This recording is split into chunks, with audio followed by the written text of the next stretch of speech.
এই free message পাঠাও, আজে বাজে কথা পাঠাতে ফ্রি তো। সারা রাত ঘুম নেই, সারাদিন চোখ, সারাদিন কান, পাশাপাশি শরীর চর্চা বন্ধ হয়ে গেছে। এতে কি হচ্ছে?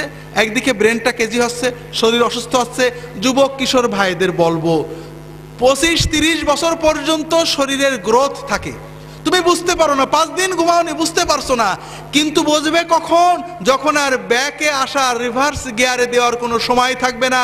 30 বছরে যে দেখবে তুমি নিঃশেষ হয়ে গেছো, তোমার চোখ, তোমার কান, তোমার দেহ, তোমার এনার্জি, শক্তি নেই, তুমি হাঁটনি। আল্লাহ দেহটাকে বানিয়েছিলেন, আল্লাহ রাসূলের সুন্নত, খেলাধুলো করতে হবে, দৌড়াতে হবে, ফুটবল খেলবে, হাডুডু খেলবে, গোল্লা শুট খেলবে, ঘোড়দৌড় করবে, 1-2 ঘন্টা পরিশ্রম করবে, এরপরে ব্রেনের কাজ করবে, নির্দিষ্ট সময় ঘুমাবে। এইভাবে আল্লাহর নিয়মে চলতে হবে। আল্লাহর নিয়ম বাতিল করা হয়েছে, শরীর চর্চা হয়নি, খেলাধুলো হয়নি, ব্রেনের উপরে লোড বেশি পড়েছে, সারাদিন আজে বাজে দেখা, সারাদিন শোনা, ঘুম কামাই হয়েছে। এরপরে খাওয়ার ভিতরে মাশাআল্লাহ তাবারাকাল্লাহ সব ভেজাল এবং বিষাক্ত কেমিক্যাল দিয়ে মুরগি, ফুলানো মুরগি খেয়ে খেয়ে আমরা বড় হচ্ছি, ঠিক না ভাই? তাহলে আমাদের এই ছেলে মেয়েদের ভবিষ্যৎ কি উজ্জ্বল না অন্ধকার? এদেরকে বাঁচাতে হলে কি করতে হবে? বেশি বলার সময় নেই। আপনাদের একটা বিষয়ের প্রতি দৃষ্টি আকর্ষণ করছি। দুনিয়াতে কেউ কি বলে যে আমরা জিনা ব্যভিচারের প্রসার চাই? বলে নাকি? বলে নাকি? অনৈতিকতার প্রসার চাই? বলে নাকি? মাদকতার প্রসার চাই কেউ বলে? যত দল মত, আস্তিক নাস্তিক, ইহুদি নাসারা, মুসলমান, মোল্লা, হুজুর, যেই হোক, কেউ কি বলে নাকি যে আমরা এইগুলো বেশি করুক, দেশে অনৈতিকতা হোক, ব্যভিচার হোক, অ্যাসিড ছড়াক, ইভ টিজিং বাড়ুক? এটা কেউ বলে নাকি? বলে নাকি ভাই? বলে না। সবাই বলে এগুলো দূর করতে হবে, বদলে দাও, ভালো হয়ে যাও, প্রতিজ্ঞা করো আর খারাপ করবো না, সবাই বলবে। কিন্তু এখানে ইসলামী সিস্টেম আর বাণিজ্যিক সাম্রাজ্যবাদীদের সিস্টেমের ভিতরে পার্থক্য আছে। বাণিজ্যিক সাম্রাজ্যবাদীরা, আন্তর্জাতিক বেনিয়ারা, তাদের পদ্ধতি কি? মদ বিক্রি করবে, এটা নাগরিক অধিকার, যে ইচ্ছা মদ খাবে। বিড়ি সিগারেট বিজ্ঞাপন দেবে, বিক্রি করবে, এটা নাগরিক অধিকার, যে চাই খাবে। লক্ষ লক্ষ কোটি কোটি ডলার তুমি মদ বেচে আয় করবে, সিগারেট বেচে আয় করবে, যৌন উদ্দীপক, ব্যভিচার প্রসারক জিনিস বিক্রি করে করে আয় করবে। এরপরে 2-4 লাখ টাকা তুমি এইডস ফান্ডে, ধূমপান নিরোধ ফান্ডে, ক্যান্সার ফান্ডে, মাদকতা বিরোধী ফান্ডে প্রচারে দান করে দেবে। আমার কথাটা কি আপনারা বুঝতে পেরেছেন? তারা বলবে মদ চালু থাকবে, মদ প্রচার হোক, এটা একটা না মানুষের অধিকার, যে চাই খাবে। মাদকতা প্রচার হোক, এটা হোক সেটা হোক, তবে এগুলো খারাপ, মানুষকে বুঝাতে হবে। কথাটা কি বুঝতে পেরেছেন? এটা হলো তাদের বাণিজ্যিক স্বার্থে কোটি কোটি মানুষের রক্ত চুষে আয় করছে। খুব ভালো করে বুঝুন, ইসলামের নীতি হলো না, মানুষের অধিকার অবশ্যই আছে, যেটা না করলে মানুষের মৌলিক বিষয় লঙ্ঘিত হয় ওটাই হাত দেওয়া যাবে না। কিন্তু মদ না খাইলে কি মানুষের মৌলিক বিষয় লঙ্ঘিত হয় নাকি রে ভাই? বিড়ি না খাইলে কি মানুষের মৌলিক বিষয় লঙ্ঘিত হয় নাকি? ইসলামের কথা, ওদের কথা হলো মেলা চলবে, ছেলে মেয়ে বেহায়া নাচ চলবে, অশ্লীলতা চলবে, কিন্তু বলতে হবে যে তোমরা হেরোইন খাও না, ব্যভিচার করো না, ইভ টিজিং করো না। ছেলে মেয়ে আড্ডা দেবে, অশ্লীল সিনেমা দেখবে, কিন্তু বলতে হবে ইভ টিজিং করো না। ইভ টিজিং বলেন? ইভ টিজিং মানে হলো মেয়েদের উত্তক্ত করা, কোনো মেয়েকে খারাপ বলা। আমরা বলবো সিনেমা চলবে, উত্তক্ত করার ছবি চলবে, ভিলেনদের চিত্র দেখবে, অশ্লীল ছবি দেখবে, নাচ গান দেখবে, মেয়েদের সাথে ফুর্তি করবে, তবে কোনো মেয়েকে তুমি বাজে কথা বলতে পারবে না। হবে নাকি ভাই এটা? তুমি সব করবে, সিনেমায় হিরোইনদের মদ খাওয়া দেখবে, তবে তুমি নিজে কোনো হিরোইন টিরোইন খেও না। হবে নাকি? হাজেরিন, ইসলামের নির্দেশ হলো এই সমস্ত বিষয়ের রুট কজকে বন্ধ করা, অর্থাৎ মাদকতা রোধ করো, মদের প্রসার রোধ করো, মদকে নিষিদ্ধ করো, ধূমপানকে নিষিদ্ধ করো, যেটা অশ্লীলতা ছড়ায় এগুলো নিষিদ্ধ করো। সমাজের আমাদের যুবক কিশোরেরা তাদের রক্তের উন্মাদনায়, রক্তের মাদকতায় যেন ওর ভিতরে ঢুকে না পড়ে, কারণ একবার ঢুকে পড়লে বেরিয়ে আসা তাদের জন্য কঠিন হয়ে যাবে, ঠিক না ভাই? আমি আপনাদের অনুরোধ করব, যারা সমাজের নেতৃস্থানীয় আছেন, আল্লাহর ওয়াস্তে বলছি, একদিন আল্লাহর কাঠগড়ায় আমাদের দাঁড়াতে হবে। খুব ভালো করে বুঝুন, আল্লাহ কোরআন কারিমে বলেছেন, ইন্নাল্লাযীনা ইউহিব্বুনা আন তাশিআল ফাহিশাতু ফিল্লাযীনা আমানু লাহুম আযাবুন আলীমুন ফিদ দুনিয়া ওয়াল আখিরাহ ওয়াল্লাহু ইয়ালামু ওয়া আনতুম লা তা'লামুন।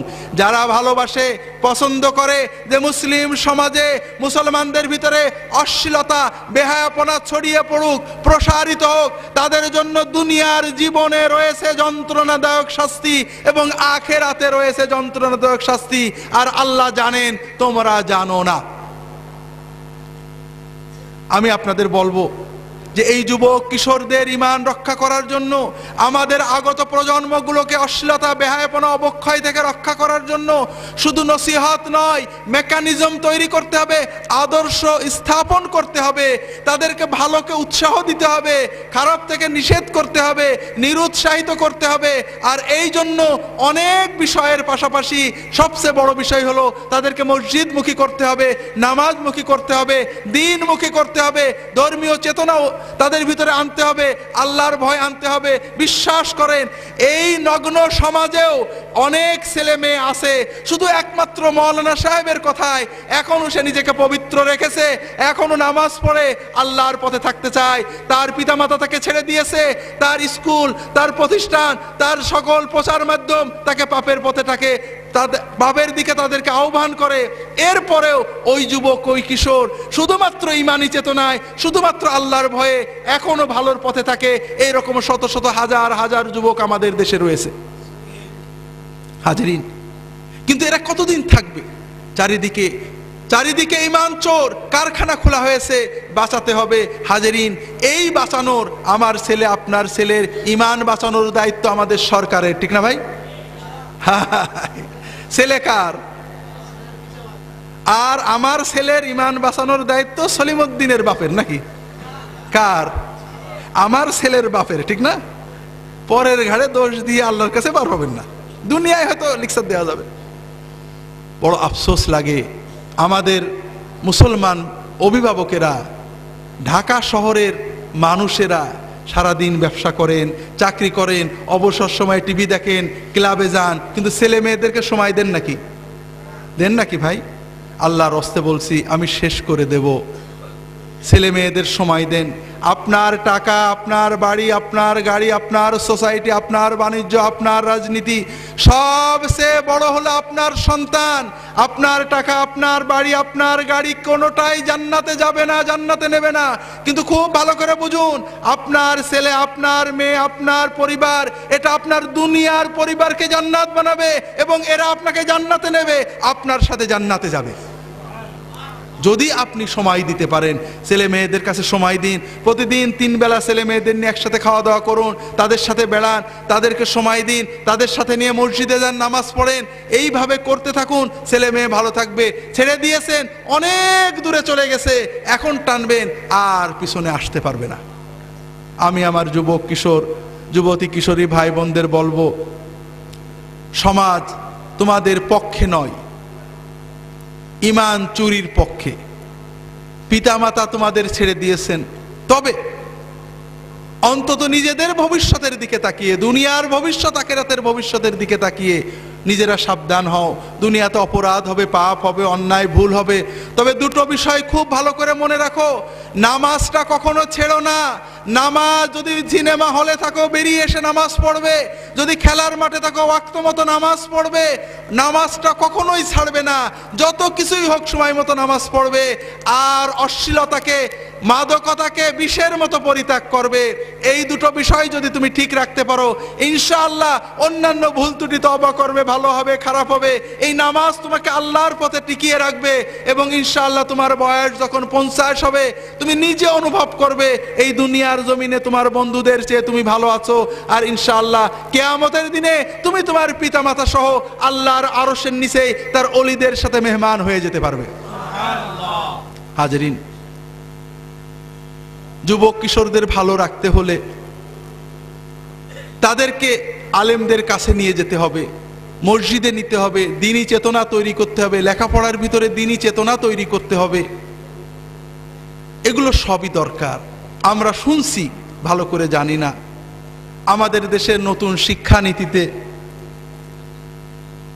ধর্মীয় শিক্ষা নিয়ে নানান কথা হয়। আমি নিজেও পড়েছি শিক্ষানীতি কিছুটা। আমার বিশ্বাস হয় না যে বাংলাদেশের সচেতন রাজনীতিবিদগণ ধর্মমুক্ত কোনো শিক্ষা কায়েম করতে চাবেন। কারণ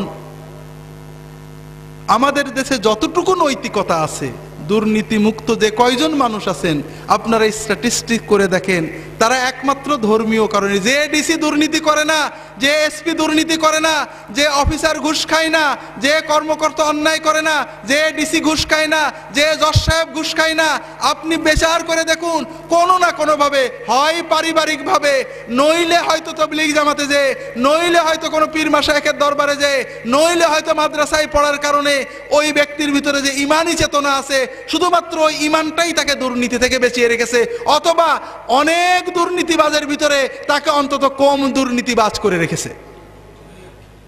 আপনারা কি বুঝতে পেরেছেন আমার কথাটা?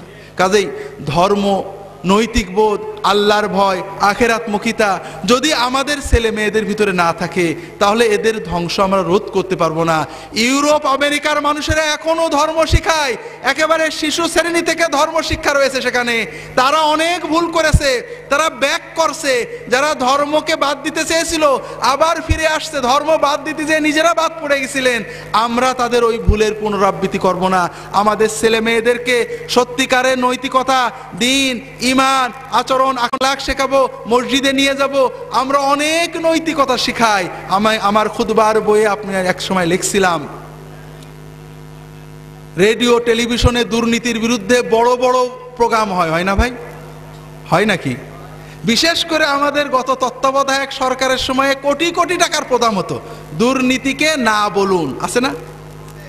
এইসব কোটি টাকার প্রোগ্রাম শুনে কেউ কি দুর্নীতি বন্ধ করেছে? করেছে নাকি? করে না। কারণ যারা এইসব লেকচার দেন দেখা যায় তাদের পারেই মানুষের কোনো আস্থা নেই, তারাই নিজেরা দুর্নীতিতে লিপ্ত। বিশেষ করে এই ইউরোপের, আমেরিকার বড় বড় পণ্ডিত এসে আমাদের দুর্নীতির বিরুদ্ধে বড় বড় লেকচার দিয়ে গেল। কিছুদিন পরে পেপারে দেখা গেল এই লেকচার দাতারাই বিরাট বিরাট দুর্নীতিতে জেলে চলে গেছে। শোনেননি হাজরিন? আসলে যদি সত্যিকারের দুর্নীতি মুক্ত করতে চান, মানুষ হলো পশুর মতো, মানুষের ভিতরে পাশবিকতা আছে, পশু প্রবৃত্তি আছে। একজন পশুকে যদি আপনি সামনে নিতে চান দুটো জিনিস লাগে। কয়টা জিনিস? একটা হলো ভয় আর একটা হলো লোভ। এই দুটো জিনিস লাগে। মানুষেরও দুটো জিনিস লাগে, একটা ভয় আর একটা কি? লোভ। আপনি যদি দুর্নীতি দমন করতে চান, সুশীল সমাজ গড়তে চান, সুন্দর সমাজ গড়তে চান, লোভ এবং ভয়কে উজ্জীবিত করতে হবে। সেই লোভ এবং ভয় বিবেকের হতে পারে, সমাজের, রাষ্ট্রের আইনের হতে পারে, আল্লাহর হতে পারে। বিবেককে বুঝ দেওয়া যায়, আইনকে ফাঁকি দেওয়া যায়। ইউরোপ আমেরিকাতে দুর্নীতি কম আছে আইনের শাসনের কারণে, আইনের কারণে। কিন্তু আমাদের দেশে আমরা আইনকে যে ফাঁকি দেওয়া যায় সবাই জানি। দুর্নীতিতে 50 বছরের শাস্তি, পরের কেসে দেখা যাচ্ছে 0 হয়ে যাচ্ছে। হচ্ছে না ভাই? কে যে দুর্নীতিবাদ আর কে যে ভালো আল্লাহ তাআলা ছাড়া আমরা কেউ বুঝে কুল পাই না, ঠিক না হাজরিন? ভয়, আইনের ভয় দুর্নীতি দমন করে কিছুটা। যে দেশে আইন খুব কঠোর আছে, প্রকৃত দুর্নীতি দমন করে আল্লাহর ভয়। কিসের ভয়? যখন বান্দা জানে যে আইনকে ফাঁকি দেওয়া যাবে, ফাঁসির দড়িকে পাল্টে দেওয়া যাবে, জজের রায়কে পাল্টে দেওয়া যাবে, রাজনৈতিক প্রভাব খাটানো যাবে, কিন্তু আল্লাহর চোখে ফাঁকি দেওয়া যাবে না। আমি যে অন্যায় করেছি আল্লাহ দেখেছেন, আল্লাহ আমার উপরে, আমার আওলাদের উপরে গজব দেবে, আমাকে আল্লাহর কাছে জবাব দিতে হবে। যখন বান্দা বোঝে যে আমি যদি ঘুষটা না খেয়ে সবর করি আল্লাহ বরকত দেবে, আল্লাহ আমার আওলাদে বরকত দেবে, সম্পদ বাড়িয়ে দেবে, এই একমাত্র সবর, একমাত্র আল্লাহর কাছে পুরস্কারের লোভ, আল্লাহর কাছে শাস্তির ভয়, এটাই প্রকৃত নৈতিক নীতিবান দুর্নীতিমুক্ত মানুষ গড়তে পারে। আর এজন্য আমাদের যুবক কিশোরদেরকে, আমাদের সন্তানদেরকে নৈতিকতা, ধর্মীয় শিক্ষার আলোকে মানুষ করতে হবে। আল্লাহ তাআলা আমাদের তৌফিক দান করুন, আমিন।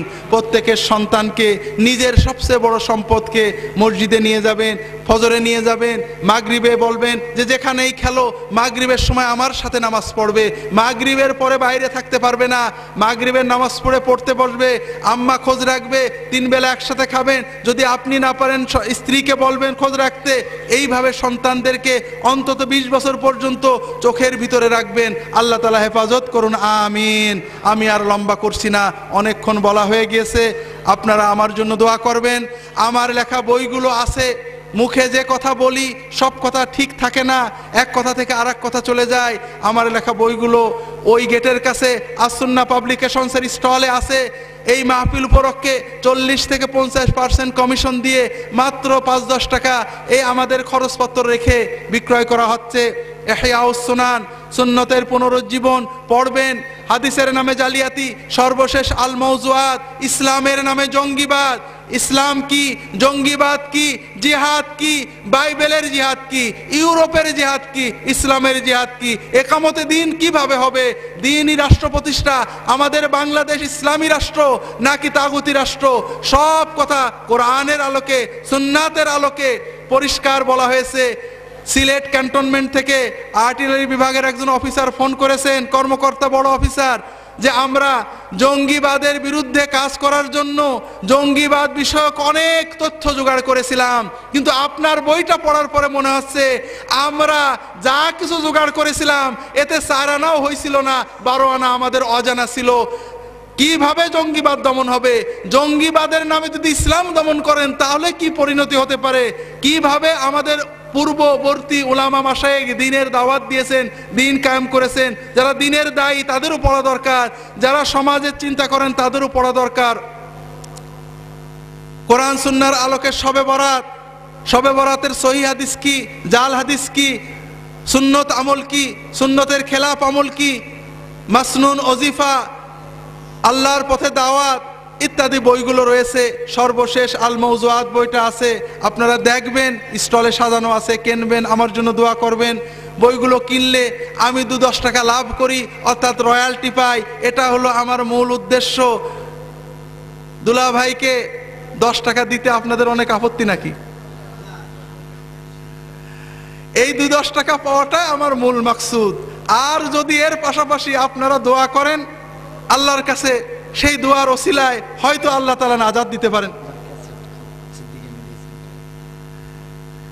সিদ্দিকিয়া মিডিয়া সেন্টার থেকে দেখছি আমার ক্যাসেট বেরোইছে। আমি রিয়াদে থাকতে কিছু আলোচনা করতাম, প্রায় 30-35টা ক্যাসেট ওরা সার্কুলেট করত, সেগুলো বিষয়ভিত্তিক ছিল, এগুলো আর পরে প্রকাশ করা হয়নি। যাই হোক, আমার আলোচনার কিছু ক্যাসেটও পাওয়া যাবে ওখানে সিদ্দিকিয়া মিডিয়া সেন্টারে, আপনারা নিয়ে যাবেন ইনশাআল্লাহ। আল্লাহ তাআলা সবাইকে হেফাজত করুন, আমিন। সুবহানাকা আল্লাহুম্মা ওয়া বিহামদিকা আশহাদু আল্লা ইলাহা ইল্লা আনতা আস্তাগফিরুকা ওয়া আতুবু ইলাইক। রাসূল সাল্লাল্লাহু হাজির নাজির কিনা, যেসব ইমাম খতিব হাজির নাজির পড়ে তাদের পিছনে নামাজ পড়া জায়েজ কিনা? আমাদের ফুরফুরার পীর ও মুর্শিদ মুজাদ্দিদ জামান আবু বকর সিদ্দিকী রাহমাতুল্লাহ আলাইহি তার বক্তব্যে, লিখিত ওয়াজে, আল্লামা রুহুল আমিন সাহেবের বিভিন্ন কেতাবে, তার উদ্ধৃতিতে, আল্লামা সাইফুদ্দিন সিদ্দিকীর কেতাবে বারংবার উদ্ধৃতিতে বারংবার লেখা হয়েছে, কেউ যদি মনে করে আল্লাহর রসুল হাজের নাজের অথবা আল্লাহ ছাড়া অন্য কেউ হাজের নাজের, কোনো পীর অলি হাজের নাজের, ওই ব্যক্তি কাফের। এটা ফুরফুরার আকীদা, এটা আমাদের কথা পরিষ্কার। একমাত্র সদা হাজির নাজির মানে হলো সদা সর্বদা সর্বত্র বিরাজমান, সবকিছু দেখছেন, এই ধরনের সিফাত একমাত্র আল্লাহ তাআলার ক্ষেত্রেই প্রযোজ্য। কাজেই যারা বলেন আল্লাহ রসুল হাজির নাজির, এটা ফুরফুরার মানহাজে, ফুরফুরার মুজাহিদান আবু বকর সিদ্দিকীর মতে, আল্লামা রুহুল আমিন সাহেবের বিভিন্ন কেতাবে, আল্লামা সাইফুদ্দিন সিদ্দিকীর বিভিন্ন কেতাবে বারংবার উল্লেখ করা হয়েছে যে এই বিশ্বাস করা কুফরি, এরকম বিশ্বাস করলে ওই ব্যক্তি কাফের হয়ে যাবেন। যারা ইমামরা না জেনে করেন তাদেরকে নসিহত করবেন, বুঝাবেন, বুঝানোর পরও যদি না বোঝেন তাহলে তার পিছনে নামাজ হবে না। আল্লাহ তাআলা সবাইকে তৌফিক দান করুন, আমিন। সুবহানাকা আল্লাহুম্মা ওয়া বিহামদিকা আশহাদু আল্লা ইলাহা ইল্লা আনতা